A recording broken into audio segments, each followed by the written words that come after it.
Nesse vídeo eu vou te contar os dois fatores básicos que vão te dar alto faturamento na perícia judicial de engenharia elétrica, previsibilidade, alta demanda e como você vai faturar acima de R$ 20.000 todos os meses através da perícia judicial de engenharia elétrica. E o vídeo de hoje ele tem uma base na experiência do cliente. Aqui o nosso cliente acaba sendo o juiz, né, o magistrado ali que está tomando à frente aquele processo judicial que a gente foi nomeado como perito judicial. Então, nossa missão, oferecendo um serviço para esse cliente, é dar o menor trabalho possível para esse cliente, é deixar ele tranquilo em relação ao nosso trabalho, é fazer com que ele trabalhe o menos possível com as informações que nós vamos fornecer para ele através do laudo pericial. O primeiro fator, então, ele é bastante óbvio. O segundo, nem tanto, e eu vou contar para vocês já já. O primeiro fator é sempre entregar um bom laudo pericial, o que eu chamo aqui na elétrica forense de um laudo pericial blindado. Porém, a construção desse laudo pericial blindado, esse laudo que chama a atenção do juiz, que ajuda ele ao máximo, que economiza o tempo lá do juiz, quando ele lê, ele já tem as informações assertivas para enquadrar, em alguma legislação aplicada lá que ele vai utilizar como base na sentença dele.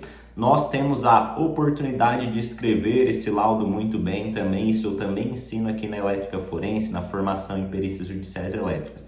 Mas o laudo pericial, bem feito, ele começa desde a primeira petição que a gente vai colocar lá no processo judicial. Até antes disso, na nossa primeira leitura dos autos, aquela leitura concentrada, aquela leitura que a gente extrai o máximo de informações daquele processo judicial em que a gente foi nomeado, vai nos ajudar a entender como vai ser a metodologia do laudo pericial como um todo, da perícia que nós vamos executar. Então, desde a primeira leitura, já é importante nós termos conhecimento para fazer essa análise o mais detalhada possível e absorver as principais informações, onde nós vamos ter uma ideia mais ou menos exata de como aplicar a nossa metodologia pericial, que vai ali no exame pericial em campo, na análise de documentações, se transformar em subsídios concretos, subsídios importantes para a gente ter uma boa base, uma boa fundamentação no nosso laudo pericial. Então já começamos na primeira petição, no aceite da perícia, na proposta de honorários,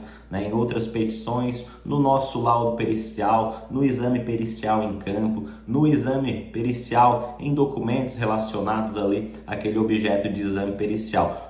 Tudo isso importa para refletir em um bom laudo pericial. Um bom laudo pericial envolve ali a análise das informações, aquele descarte de hipóteses, aquela formulação das hipóteses que a gente vai afunilando até chegar em uma conclusão. Então é muito importante ter repertório de métodos, o que a gente chama aqui na elétrica forense de metodologia. E nós temos as metodologias específicas para cada tipo de exame pericial. Se vier um incêndio com suspeita de origem elétrica em um veículo, o nosso aluno sabe realizar. O repertório ele acaba sendo muito importante também para o aluno, para o perito, ele ter a ideia de quais métodos são possíveis de serem aplicados e quais métodos não são possíveis de serem aplicados com base nos princípios de prova pericial. Então, o primeiro segredo da perícia, esse é bastante óbvio, que é a entrega de um bom laudo pericial. E para entregar um bom laudo pericial, precisa de boa fundamentação,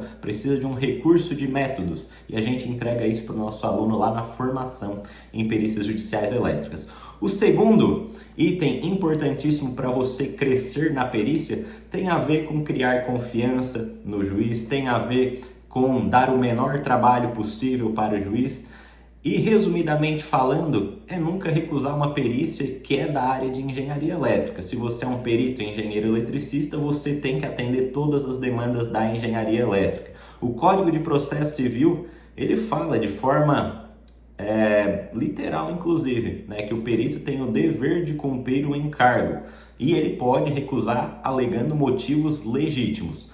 Porém, muitos peritos cometem este erro, um erro bastante crasso de quem está começando e não viu esse vídeo, por exemplo, é ficar recusando demandas, às vezes porque se cadastrou lá em uma vara judiciária mais longe e aí as custas para fazer esse exame pericial maior, né? Às vezes não era a perícia que ele estava esperando no início, não era uma perícia de incêndio num veículo que dá para cobrar mais de 10 mil reais, ou um incêndio numa edificação, ou um acidente com eletricidade, ou uma de colisões em rede, né, que são perícias mais graúdas, fotovoltaicas também se encaixa nesse estilo. Às vezes é um dano no equipamento pequeno, às vezes num celular, e ele não, além de não saber a metodologia, também não vai conseguir ali cobrar os honorários que estava esperando para a primeira perícia, ou enfim, às vezes é a segunda, terceira, quarta perícia, ele vai cometendo esses erros de recusar o exame pericial. Muitas vezes, nessa recusa, ela tem um fundo inconsciente de insegurança, porém, os peritos acabam recusando, alegando despesas, alegando que não vão ter tempo, já estão com demanda elevada de trabalho, porém, essa desculpa, na minha sincera opinião, ela não cola muito.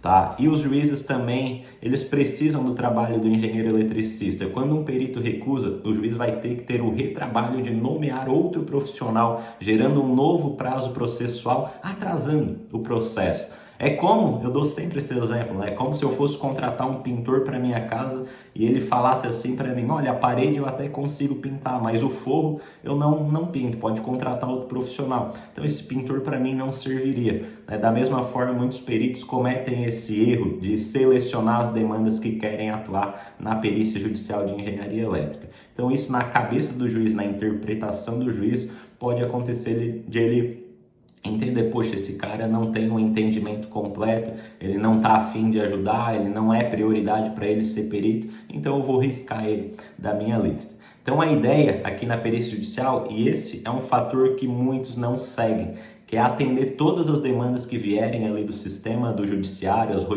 as nomeações vindas em forma de rodízio, para que o perito ele consiga criar este relacionamento de médio prazo, esta confiança dos juízes, ser ponta firme em relação aos juízes. É isso que nós buscamos quando nós vamos contratar um serviço de alguém, que seja um profissional competente, aqui no caso entregue bons laudos periciais, e que seja um profissional ponta firme, que esteja sempre disposto a nos ajudar e vai nos ajudar com bastante eficiência. Certo? Então são esses os dois segredos: bons laudos periciais e ser um profissional ponta firme, não recusar demandas por um motivo fútil, digamos assim, por causa de honorários, porque não sabe fazer a perícia, então nem se coloca à disposição, né? Seja inteiro lá quando for se colocar à disposição para ser perito, busque as metodologias primeiro, busque estudar sobre isso, busque ser um profissional completo. Esse profissional completo vai crescer no mercado se ele tiver essa atitude, pensando no outro também, pensando no nosso cliente aqui, que é o juiz, é o beneficiário do nosso trabalho como perito judicial, engenheiro eletricista. Ele que vai economizar o tempo dele se esse laudo pericial estiver muito bem feito. E se você quer fazer laudos periciais bem feitos na área de engenharia elétrica, eu te convido a colocar o seu nome na lista de espera da formação em perícias judiciais elétricas, que está aqui na descrição desse vídeo. Na formação eu vou te ensinar o repertório todo das perícias de engenharia elétrica, seja uma de colisão em rede, seja de um incêndio, seja um acidente com eletricidade, seja um dano num celular, uma suspeita de um vício de fabricação. Vai ter metodologia específica para cada tipo de exame pericial, para que você não precise recusar uma demanda por insegurança para a justiça. E assim você consegue criar um relacionamento de curto, médio e longo prazo, tendo recorrência de nomeações, faturando elevado, pegando perícias graúdas e crescendo na área de perícia judicial. Então coloque seu nome na lista de espera da formação e aprenda a fazer laudos periciais blindados na engenharia elétrica. Muito obrigado pela sua atenção nesse vídeo. Não se esqueça de se inscrever no canal se você é novo por aqui e de curtir esse vídeo se você gostou do conteúdo. Eu te vejo em um próximo vídeo.